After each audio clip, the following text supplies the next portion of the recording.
สบายดีเพื่อน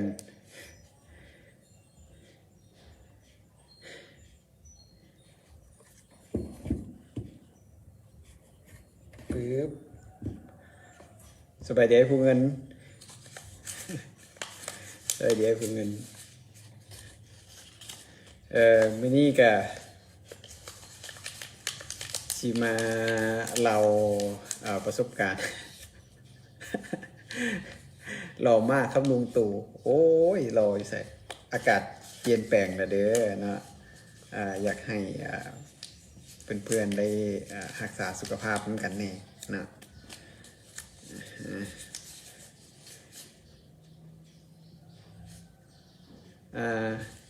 จักหน่อย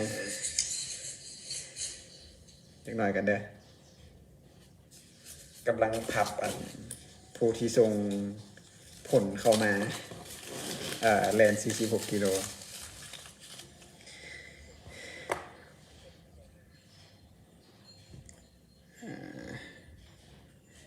พิบ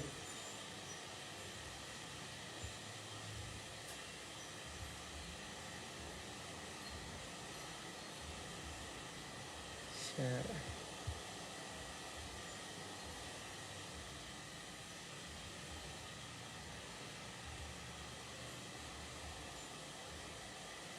อย่าลืมประสบการณ์หลงทาง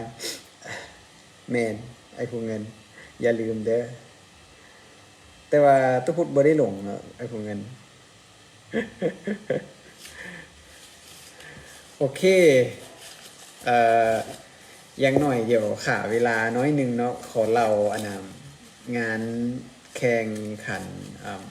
ขันวิบากบอกอันเดอร์กราวเมื่อวันไหนวันเสาร์ที่แล้วนี่เนาะก็เป็นงานที่ว่ามวลมีงานที่ค่อนข้างว่ามวลเนาะก็งานแข่งขันตัวนั้นมีอยู่4ประเภทเนาะมี4ประเภทประเภทที่1แมนงานแลนเทรลหรือว่างานแลนวิบากขึ้นถึงภูตัวนั้นเนี่ยในระยะประมาณ24 กิโลเนาะบ่ฮอด24แต่ก็ประมาณ23ปลายๆเนาะถ้าผู้ใดบ่หลงถ้าผู้ใดหลงก็ถือว่าอาจจะได้ประมาณ21 22เนาะประมาณนี้เนาะแต่ว่าตุพุทธบ่หลงแต่ว่าก็ได้ระยะไปประมาณ23ปลายบ่ฮอด24ซ้ำเนาะงานแข่งขันบอกอันเดอร์กราวเดี๋ยวสิไปโฟกัสในส่วนของการแลนเทรลก่อนละกันเนาะแลนเทรลอยู่ในงานของตัวนี้ฮันแมนหมายความว่าจะเป็นทางค่อนข้างว่าวิบากน้อยนึงนะวิบากน้อยนึงแลนออกจากธงบอลจุดปล่อยตัวข้ามห้วยแล้วก็แลนขึ้นภูเนาะขึ้นเนินภูแล้วก็ไปเจยภูคนแหละแล้วก็แลนเข้าส่วนน้ำส่วนยางเนาะส่วนยางพาราผ่านส่วนยางพาราแล้วก็ค่อยเข้าไปเนินเปิ้นภูของภูผนังก่อนที่จะเข้าไปหั่นเนาะออกจากตัวนั้นมาก็ลงมาถึงคืนก่อนที่จะมาฮอดตีนภูบริเวณของภูผนังก่อนจุดชมวิวภูผนังก่อนที่จะขึ้นภูระยะที่ขึ้นภูของภูผนังหันแมนประมาณเกือบ1 กิโลเนาะระยะขึ้นทางตั้งหันกับ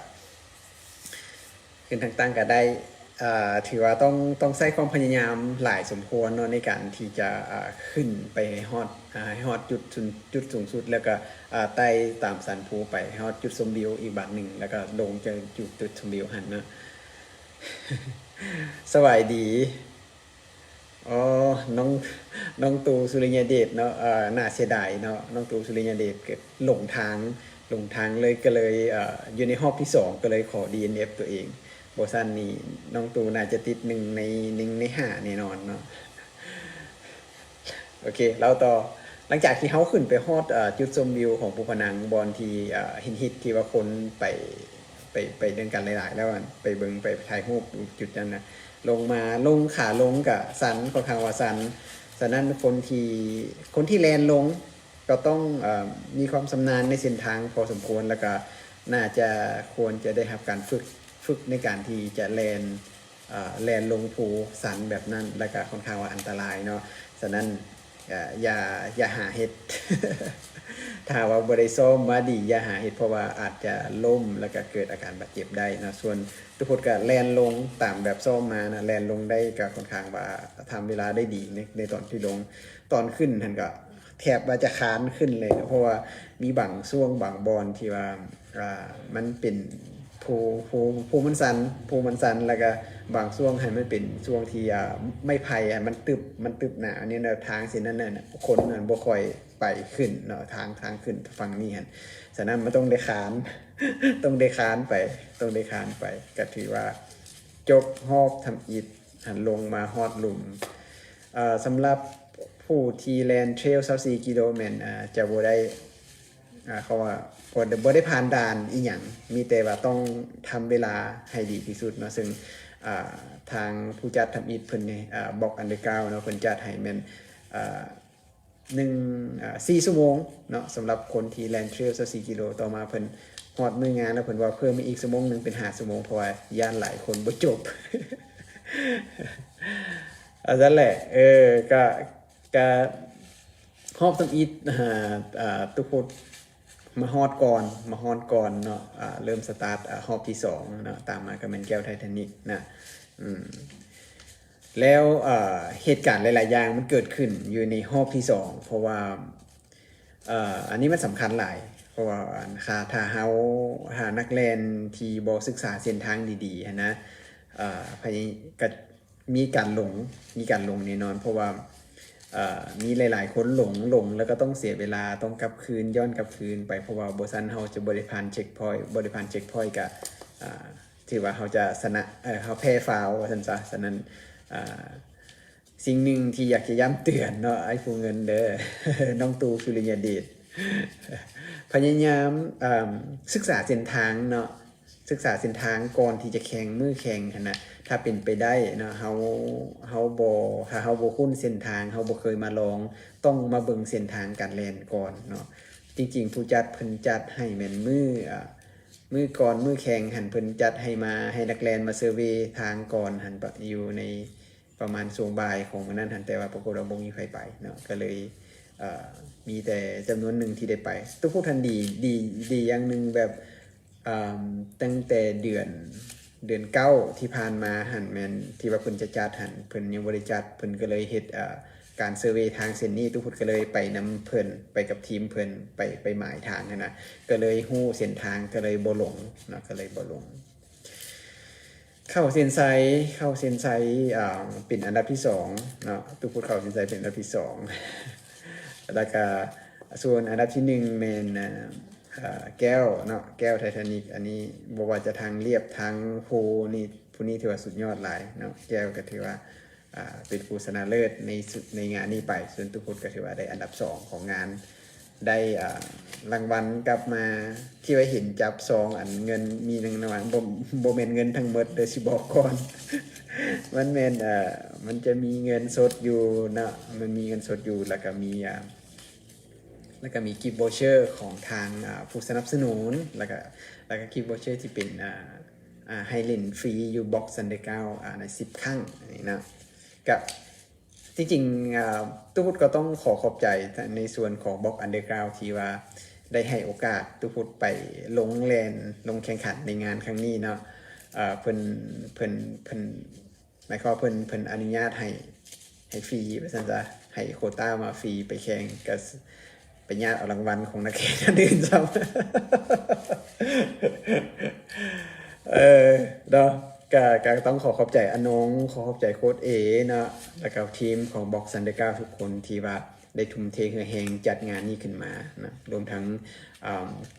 โคพาร์ทเนอร์ของเพิ่นก็เป็น Green Discovery Green Step เนาะซึ่งเป็นโคพาร์ทเนอร์ที่ร่วมกันจัดงานครั้งนี้แล้วก็ขอขอบใจทั้งผู้สนับสนุนงานทุกๆท่านเนาะว่าจะเป็นทั้งผู้สนับสนุนทุกคนนั่นแหละบอกข่าวซะผ่านแป๊บหนึ่งเด้อเดี๋ยวลืมเครื่อง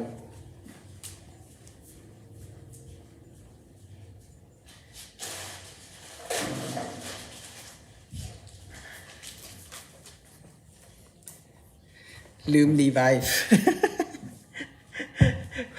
พอดีอยากว่าอันนะหิวน้อยหนึ่งเนาะหิวน้ำน้อยหนึ่งมื้อเช้านี้บ่ได้ไปแลนเนาะพอดีไปร่วมงานพิธีของ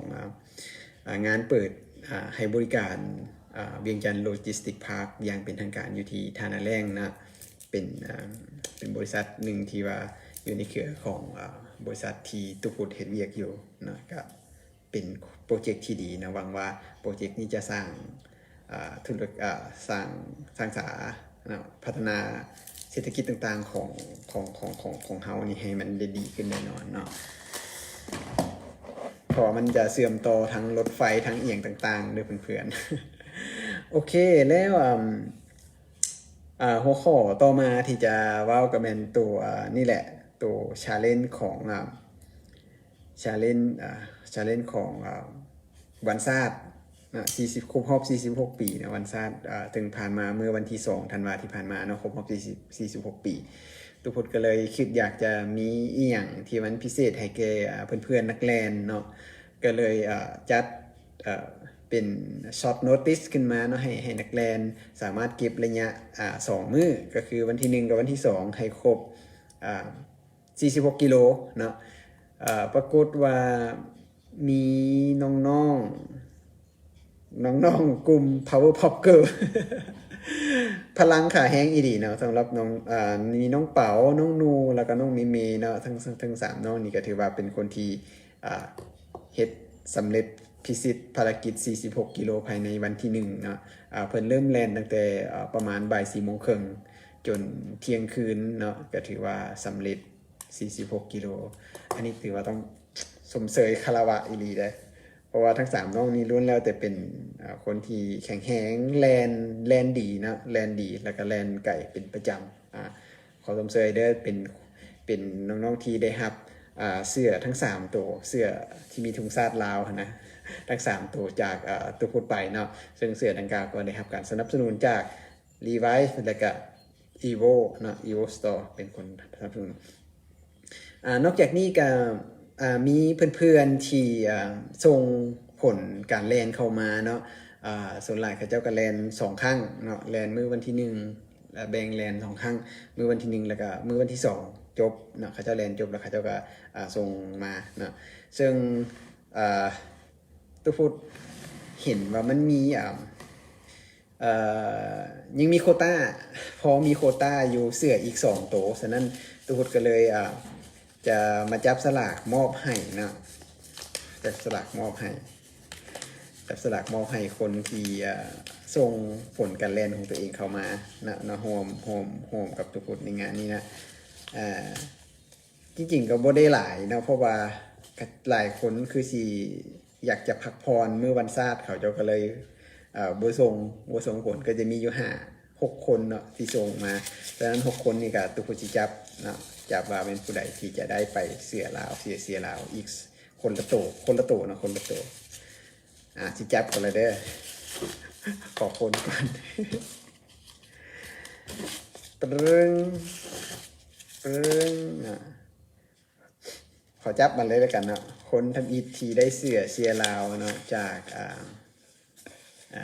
Evo ไปก็คือน้อยใส่สมอนเนาะน้อยใส่สมอนเป็นนักแลนที่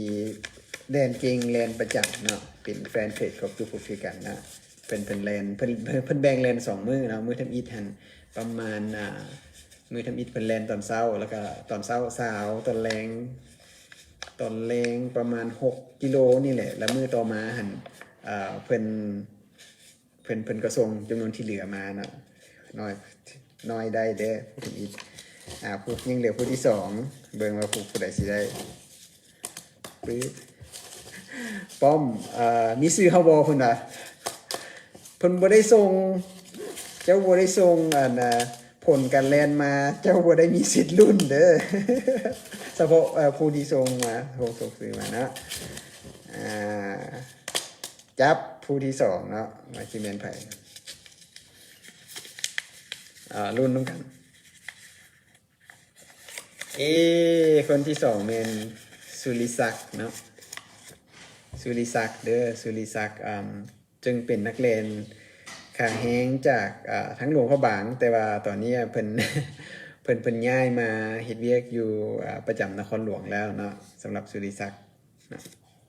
โอเคถือว่าอีก3ท่านที่บ่ต้องเสียใจเด้อ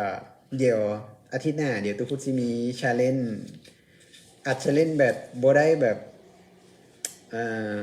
นักหนาสาหัสเนาะ46กิโลอาจจะหลายเกินไปเดี๋ยวตุ๊กพูดเชสชาเลนจ์แบบมวนๆแลน10กิโลบอกแล้วก็ส่งผลการแล่นของตัวเองเข้ามาเนาะเดี๋ยวสิมีของรางวัลเพราะว่าตุ๊กพูดมีของรางวัลจากซิมละเมอนะเป็นเสื้อซิมละเมอคอฟฟี่นะแล้วก็มีผ้าปิดปากของเพิ่นแล้วก็มีถงพายของเพิ่นที่เพิ่นได้ให้มาเพื่อจะมาเฮ็ดกิจกรรมมอบให้เพื่อนๆเนาะอย่าลืมติดตามเนาะสำหรับคนที่อยากจะร่วมรุ่นนะสงสัยต้องได้รุ่นเอาเนาะแลนได้ก็ได้แล้วแต่ว่าอยากให้ได้แท้ต้องได้รุ่นเอาเด้อ ต้องมีโชคพร้อมเนาะเพราะว่าของรางวัลก็มีจำนวนจำกัดนี่ฉะนั้นทุกคนก็อยากจะเฮ็ดในสิ่งที่แบบอย่างน้อยมีอย่างที่เป็นแบบพอให้นักแลนเฮาแลนทุกมื้ออยู่แล้วนะอยากให้ทุกคนแบบมีกำลังใจในการแลนอาจจะมีของรางวัลเล็กๆน้อยๆนี่เนาะซึ่งเท่าที่มีตามแฮงกำลังเนาะเอามาแจกให้มาแจกมาใหญ่ให้หมู่ๆเพื่อนๆคนที่แลนเป็นประจำอยู่แล้วถ้าหากว่าเฮาได้เฮาโชคดีเฮาได้ก็ได้ไปเนาะถ้าเอาโชคดีเทื่อนี้เทื่อหน้างานหน้าเฮาก็สิโชคดีคือกันเนาะสำหรับ2ทานนี้ได้เนาะเดี๋ยวตัวพูดสิอินบอกหาทั้ง2ทานนี้เนาะให้เขาเจ้า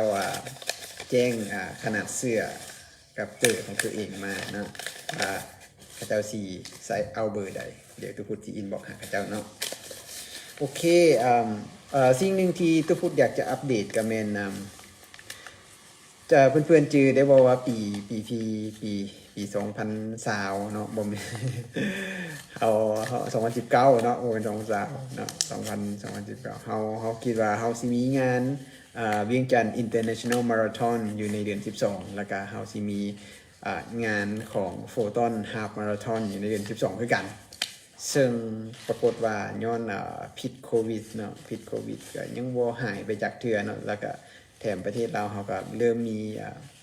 คนติดเชื้อหลายขึ้นนะฉะนั้นทางการก็เลยบ่อนุญาตให้มีการจัดงานแลนหรือว่างานกีฬาเอาท์ดอร์ที่เป็นงานใหญ่มีคนห่วงคนหลายนะเพราะว่ามันจะเป็นจุดสุ่มเสี่ยงเฮ็ดให้เกิดการแพร่ระบาดของเชื้อพยาธินั่นเองฉะนั้นเพิ่นก็เลยยังบ่สามารถจัดงานได้ยังบ่สามารถจัดงานได้แต่ว่าก็ตัวพูดก็เข้าไปเบิ่งเพจของผู้จัดงานได้เขาเจ้าบ่มีการอัปเดตเลยเนาะบ่มีการอัปเดตเลยว่าให้นักแล่นให้ฮู้ว่าเฮาเพราะว่าเฮาเสียเงินค่าสมัครไปแล้วหั่นน่ะเฮาควรอย่างน้อยเนาะผู้จัดควรจะมีการแจ้งการให้ออกมาแจ้งการก็ได้เพราะมันครบ1ปีแล้วนะควรจะออกมาแจ้งการหรือว่าโพสต์อีหยังก็ได้เพื่อให้นักเรียนหันได้รู้ว่าตอนนี้หันสถานการณ์ยังบ่ดีขึ้นเพิ่นทางการยังบ่อนุญาตให้จัดงานแล่นได้ฉะนั้นเฮาสิ carry forward ไปปีต่อไปประมาณที่ก็ต้องควรจะมีการออกมาสื่อสารกับบรรดานักแล่นเนาะโดยเฉพาะคนที่ได้สมัครไปแล้วสิเนาะสมัครไปแล้วก็เงินใด ถึงว่าเพิ่นเอาเสื้อเอาธงให้แล้วแต่ยังบ่ได้เบิดเนาะแต่ว่าก็ถือว่าเป็นส่วนหนึ่งของงานแต่ว่าสิ่งหนึ่งที่ทุกคนอยากจะหรือว่านักเรียนหลายๆคนที่ว่าสอบถามเข้ามาว่างาน2ตัวนี้มันเป็นจังได๋แล้วสินะสรุปว่ายังบ่มีความคืบหน้าเด้อ น่าจะเป็นปีต่อไปเนาะแต่ว่าทางผู้จัดเพิ่นบ่ได้แจ้งอิหยังมาเทื่อเฮาก็เลยบ่สามารถอัปเดตอิหยังได้เนาะจนกว่าอืมจนกว่าทุกอย่างมันจะดีขึ้นหรือว่าเฮาอยู่กับโควิดได้จังซี่เนาะอืมสบายดีร้อยอยู่เป็นนักเล่นขาแฮงอยู่ทางสวรรณเขตเนาะป้อมบอกว่าแม่นแล้วตู้ประกาศหาน้อยหนึงก็ได้เนาะออกมาลอยแพแบบที่ว่าเอา เออแม่นเนาะกับกับแม่นแล้วเนาะเขาสมควรจะมีการสื่อสารสื่อสารกับนักเรียนให้มันหลายขึ้น อาจจะโบถึงขั้นแบบว่าต้องนั่นนี่ดอกอาจจะโพสต์ว่าโอเคสถานการณ์มันเป็นแบบนี้เขายังบ่ได้ลืมนักเรียนเด้อเพราะว่าทุกคนเสียเงินสมัครไปแล้วสิเนาะเสียเงินสมัครไปแล้วสิมันก็อยากให้แบบเห็นใจคนที่พร้อมนักกีฬาแบบที่พร้อมที่จะเข้าแข่งขันหรือว่าพร้อมที่จะแลนเงินค้ำกับค่าสมัครกับบริเวณน้อยๆได้เนาะ ค่ะว่าเอาของหลายๆคนมารวมเข้ากันสินะมันค่อนข้างว่าหลายคือกันเนาะเออบ่แม่นมาเงินของคนใดคนหนึ่งเนาะก็อยากฝากไปเท่านี้เนาะสำหรับมื้อนี้ก็บ่ได้เว้าบ่อยากเว้าหยังหลายเพราะว่าอ่าบ่ได้เป็นประเด็นหลักที่เราจะมาร่วมกันวันนี้ประเด็นหลักแม่นเราอยากจะมาจับสลากให้สองท่านผู้โชคดีที่จะได้รับเสียลาวจากตุกไปเนาะสำหรับมื้ออื่นมีแผนจังไดบ่สำหรับมื้ออื่นนี่แม่นทางทีมเทรลลาวแม่นทางทีมเทรลลาวสิไปเก็บขี้เหงื่ออยู่ภูพนังเด้อเพราะว่าภูพนังเป็นจุดชมวิวที่งามมีหน้าผาที่งามถ่ายรูปออกมางามแล้วก็มันใกล้นครหลวงทุกคนไปหลายคนไปหลายพอเดินทางก็สะดวกในทั้งลุมก็มีร้านอาหารร้านกาแฟอยู่ที่เวลคอฟฟี่หั่นเนาะฉะนั้นนู้นมีคนไปหลายคนก็ทิ่มขี้เหงื่อหลายเนาะอันนี้ถือว่าอยากจะเรียกร้องให้คนที่ขึ้นไปทั้งภูพนังหันเนาะจงได้รักษาความสะอาดช่วยกันเนาะซึ่งถ้าหากว่าเป็นทีมของเทรลลาวไปหรือว่าทีมของตู้พุดไปทุกอย่างเราจะพยายามเก็บคืนลงมาให้หมดขี้เหงื่อที่เราเอาไปเนาะถ้าหากว่าเป็นเพราะว่าพวกขวดพลาสติกขวดน้ำพวกนี้หั่นนะถ้าหากว่าเฮาทิ่มอยู่กลางป่าหั่นน่ะฮู้บ่มันจะใช้เวลาอย่างน้อย200ปีมันจึงจะย่อยสลายได้เนาะสำหรับอย่างพวกนี้มันสะดวกให้เฮาแต่ว่ามันจะทำลายสิ่งแวดล้อมฉะนั้นตู้พุดอยากจะขอเรียกร้องให้ทุกคนที่เดินทางไปป่าไปธรรมชาติอย่างซี่นะบรรดาขวดพลาสติกหรือว่าถุงยางอย่างต่างๆนี่ควรจะเก็บกลับคืนลงมาให้หมดเด้อนะเดี๋ยวสิขอใส่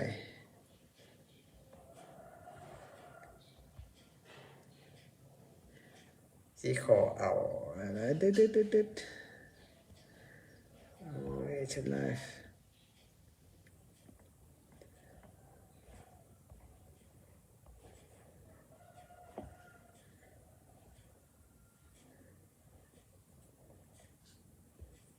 Universe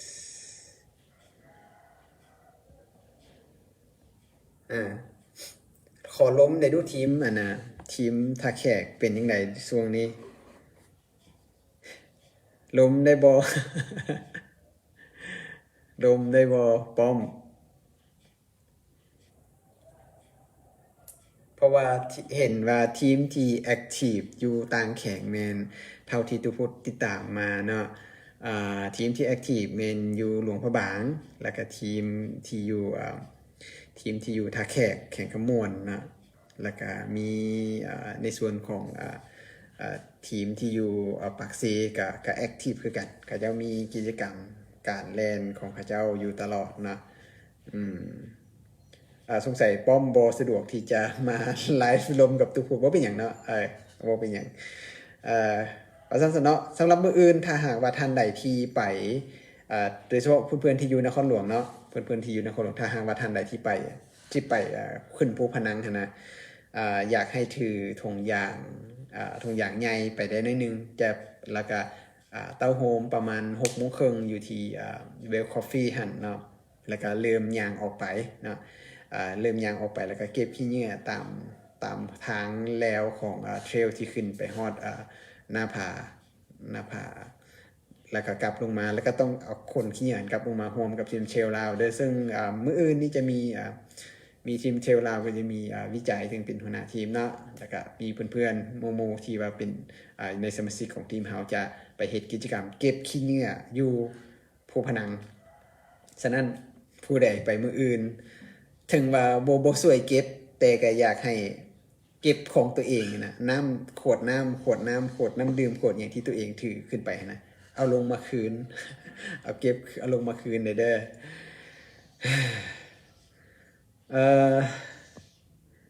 น้องลอยบอกว่าเฮาบ่ค่อยได้ซ่อมช่วงนี้บ่มีเกิบอ้าวเกิบเป็นจังไดเนาะตุพุดมีเกิบถ้าหากว่าบ่ตินะตุพุดมีเกิบของเกิบเก่าของตุพุดถ้าหากว่าน้องลอยใส่เบอร์เดียวกันคือตุพุดเดียวตุพุดสิฝากลงไปให้ใส่เด้อเดี๋ยวตุพุดสิอินบ็อกซ์ไปหาเนาะถ้าหากว่าบ่ติเนาะ แลนหลายโพสจนเกือบขาดกะก็ต้องมันซ่อมเนาะต้องมันซ่อมเนาะเกิบนี่เป็นปัจจัยหลักสำคัญในการแลนฉะนั้นตู้พุทธก็มีเกิบประมาณ 6-7 คู่นี่แหละกะฉะนั้นก็เลยใส่แบบวนไปซ่อมไปอาจจะบ่ใส่คู่ใดคู่หนึ่งโดยเฉพาะเสียนะมันเลยเฮามีประมาณ6คู่สิมันก็เลยทุกคู่ก็เลยแบบยัง stable ซ้ำกันเสียนะมันบ่ขาดพร้อมกันถ้าขาดก็ขาดพร้อมกันสิละถ้ามันเก่าก็เก่าพร้อมกันสิเดี๋ยวน้องลอยอินบ็อกซ์มาหาตู้พุทธเด้อว่าใส่เกิบเบอร์อย่างต่างๆเดี๋ยวถ้าหากว่าใส่ได้เกิบของตู้พุทธที่มีเดี๋ยวตู้พุทธสิฝากลงไปให้นะน้องลอยอยู่สวรรค์เขตเด้อเดี๋ยวจังได๋ตู้พุทธสิฝากคันบ่ติเนาะ เกิบที่ตู้พุทธใส่แล้วนะเดี๋ยวตู้พุทธสิฝากลงไปให้เด้อละสำหรับมื้อนี้คนใหม่ๆที่เข้ามากับมาซาโพดเนาะตุพุทธสิเซาล่ะสิเซาไลฟ์แล้วก็บ่มีหยังเนาะได้แล้วสำหรับผู้โชคดีนะเดี๋ยวตุพุทธสิอินบ็อกซ์ไปหาทั้งสองทางอีกเทื่อนึงว่าเขาเจ้าใส่เสื้อใส่อีหยังเบอร์ใดเนาะเอาบ่ตีดอกเนาะโอเคเดี๋ยวจังใดเดี๋ยวอินบ็อกซ์มาตุพุทธเนาะสำหรับมื้อนี้ตุพุทธก็ขอลาไปก่อนเนาะบ่เว้าหลายนะอาทิตย์หน้าหากว่าเฮามีโปรเจกต์ที่จะลงกับทางนักเรียนทันใดต่างๆเดี๋ยวคอยติดตามทางเพจตุพุทธนะเดี๋ยวตุพุทธที่อัปเดตอีกทีหนึ่งแล้วก็ส่วน challenge ที่เก็บระยะ10 กิโลเท่านั้นเนาะบ่ได้หลาย10 กิโลเท่านั้นเฮาสิจับสลากหาผู้โชคดีอยู่ในประมาณวันที่ประมาณกลางๆเดือนเนาะเกือบกลางเดือนเนาะประมาณกลางเดือนทิศหน้าหรือทิศเหนือนี่แหละเดี๋ยวมื้ออื่นนี่ก็สิเฮ็ด